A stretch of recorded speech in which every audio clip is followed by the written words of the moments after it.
Voilà pour les titres. Ce matin, c'est la stupéfaction, l'incompréhension aussi à l'Haÿ-les-Roses, dans le Val-de-Marne. Le domicile du maire, un élu de la République, a été pris pour cible la nuit dernière. Son épouse s'est blessée alors qu'elle cherchait à mettre ses enfants à l'abri. Une enquête a été ouverte pour tentative d'assassinat. Le détail, Maryse Burgot, Astrid Mesmorian. Une image symbole d'une violence inouïe. Il faut imaginer cette voiture bélier en feu à quelques mètres de la véranda de cette maison. Il faut réaliser que derrière ces murs, une femme et ses 2 enfants sont terrorisés. C'est la maison du maire de l'Haÿ-les-Roses. Entendant du bruit et voyant des flammes, l'épouse du maire et ses 2 enfants ont pris la fuite par le jardin arrière. Je précise que les enfants sont respectivement âgés de 5 et 7 ans. L'épouse du maire s'est blessée au tibia en fuyant par l'arrière de la maison avec ses enfants. Une enquête est ouverte pour tentative d'assassinat. Selon le procureur, les assaillants ont lancé cette voiture dans le but de brûler la maison.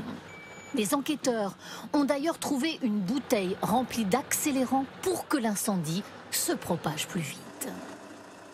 Le maire de cette commune, Vincent Jeanbrun, s'exprime ce matin par communiqué. Selon lui, un cap a été franchi dans l'horreur et l'ignominie.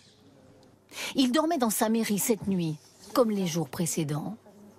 Hier, sur notre antenne, il expliquait vouloir protéger le bâtiment des émeutiers, d'où ces barbelés. On a subi il y a 48 heures une première attaque. On devine les planches qu'on est venu mettre sur la devanture de l'hôtel de ville parce que toutes les vitres ont été brisées avec la ferme intention de pouvoir pénétrer et de mettre le feu à l'hôtel de ville. Dans la nuit de vendredi à samedi, les émeutiers ont tenté en vain d'enlever ces protections. Alors ce matin, certains habitants estiment que les assaillants ont voulu se venger en attaquant le domicile du maire.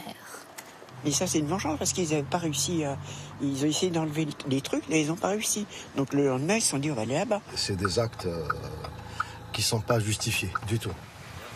Les condamnations politiques sont unanimes.